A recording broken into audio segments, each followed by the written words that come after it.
The Trump administration gets a payment plan to fund SNAP, obeying the court order that I covered on our previous video. I've got a link to it in this video if you want to go ahead and watch it. The balance of power in play. Many of you said that it does not work that way.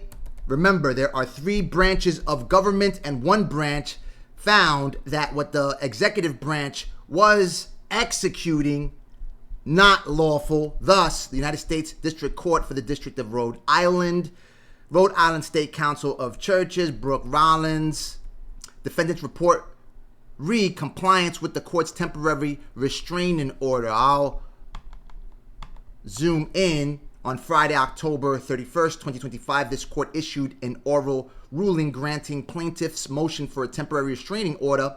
Later that afternoon, defendants filed an emergency motion under Federal Rule of Civil Procedure 65A, requesting that the court reduce its oral temporary restraining order to writing as the rule requires. Defendant did so in part because they were expeditiously attempting to comply with the court's order, and there was no transcript or recording of the court's hearing available. The court granted defendant's motion on Saturday afternoon, November 1st, 2025.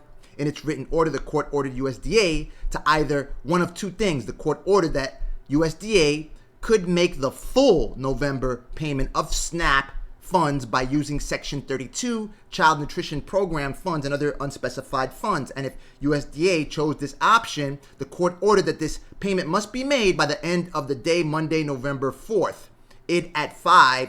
Alternatively, the court ordered that if the government does not want to use its discretion to use funds available to make a full payment of SNAP benefits for November, then it must make a partial payment of the total amount of the contingency fund and expeditiously resolve the administrative and clerical burdens it described in its papers, but under no circumstances shall the partial payments be made later than Wednesday, November 5th, 2025. So they have the option of either making a full payment or a partial payment that the Trump administration, through the USDA, will pay by November 5th, 2025, this Wednesday. Defendants have worked diligently to comply with the court's order. Again, the balance of power in play.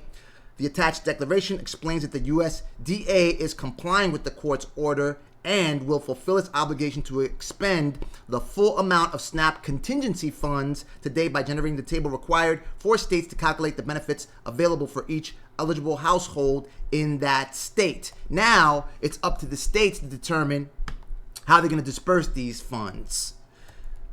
The administration indicated that it will not tap other funds to fill the gap, meaning the more than 40 million people enrolled in the SNAP program are set to receive reduced benefits. Administration officials have warned those recalculations could spur significant delays before November payments reach households. On Friday, 2 federal judges ruled the administration must empty a roughly $5.25 billion emergency fund before cutting off SNAP. It's not enough to cover the $9 billion. The judges indicated the USDA could use dollars from another funding source. Section 32 Child Nutrition Program funds are not a contingency fund for SNAP. Using billions of dollars from child nutrition would leave an unprecedented gap in child nutrition funding that Congress has never had to fill with annual appropriations, and USDA cannot predict what Congress will do under these circumstances. He continued. Penn said USDA can provide states with the specifics on the reductions later Monday so they can begin calculating each household's new benefit amount. So they're playing with you, which is why I told you, you want to get off of depending on these government programs and fabricated safety nets. Explore working with me or anyone else to ensure that you free yourself financially and you're able to build your generational wealth and leave a legacy as abundantly as you want it. The link to explore that option is in the video description below. The SNAP lapse has become one of the most visible signs of the government shutdown as it approaches its 6th week. District judges John McConnell and Indira Talwani, both appointees of former President Obama, rejected the argument in separate rulings. They're not appealing based off other reports this decision. So they're complying in one way, shape, form, or the other. They're coming out of their pockets $4.65 billion from USDA's contingency fund to support roughly half of the SNAP program, which is one of the options that they're exercising that the courts gave them. As I told you before, I don't see anywhere on God's green earth where they're going to cut people off from spending on decorations and all of the peripheral items that they require, perhaps invitations, cooked or pre-cooked meals for Thanksgiving. A lot of people don't cook anymore. Instead of using those funds that they could be using towards those decorations, now they have to use it for food. So for them to cut this off at the jump of the holiday shopping season, it's not happening.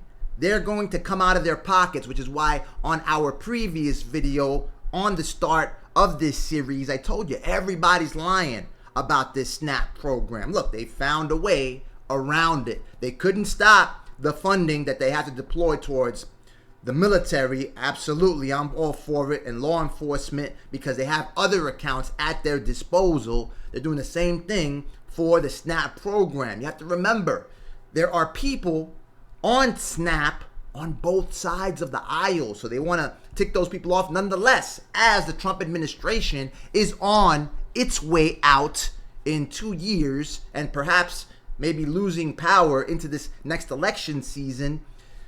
It doesn't matter right now. So they can say, listen, we stood our ground for the most fervent right-wing supporters of their party, and nonetheless, they had to comply because the Supreme Court interpreted their actions as unlawful, and they must comply. It's a balance of power. There are no kings in place for everyone who's right. And, oh, it doesn't work that way, that the courts can't order. They can order an administration to comply with the law. That's why the judicial branch is in its place, which is to interpret the law, to ensure that everything that's executed is lawful. Then the executive branch complies, and they have to adjust the rules in which they're operating. So for instance, when you go to USDA.gov and you see this note, this is a rule set in, oh look, they even changed where it's not even in a banner anymore.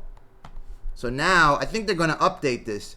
The well has run dry. There will be no benefits issued November 1st. I mean, they're making updates to the site because they have to adjust. This is just the rule. Just like all of the rules and regulations that they have in the codes that they release to ensure that they are executing the law lawfully in a way that they can do it. If they can't, the judicial branch checks them, the system of checks and balances, and thus you see what's happening right here. They fund SNAP. People have more money to start spending into the holiday shopping season. Perhaps they may have lined it up to where, listen, we'll just give them a lump sum of back payments, just give them partial payments right now. They get the lump sum of back payments. Now they can use that towards Thanksgiving shopping, because I believe most people will cook on that particular day. I know I blazed the illest turkey. Let me know if, I mean, not even saying that, I was just talking about that yesterday. I'm not even gonna get into that story right now. Anyway, the best in New York language, 90 hip hop era slang or whatever. But anyway, like I said, these people will potentially get a lump sum into their second SNAP payment. I'm not sure how it works, or the payment that they get after this. Then they'll say, all right, we'll deploy that towards the turkey and we'll eat at home. More BJ's and Walmarts, they'll get more of that EBT money on one shot. And they're like, okay, now I can come out my pockets for this Christmas shopping and thus get more lump sum and perhaps have people just get held back in terms, like you're holding a pit bull back with a leash in some Michael Vick pit, right? And you just bang, bang, bang. And then once you release that, they may shop even more. That's probably what they're shooting for, because at the end of the day, all these public companies, Fortune 500s, they have to get their paper. So as I told you before, they were BSing, and look,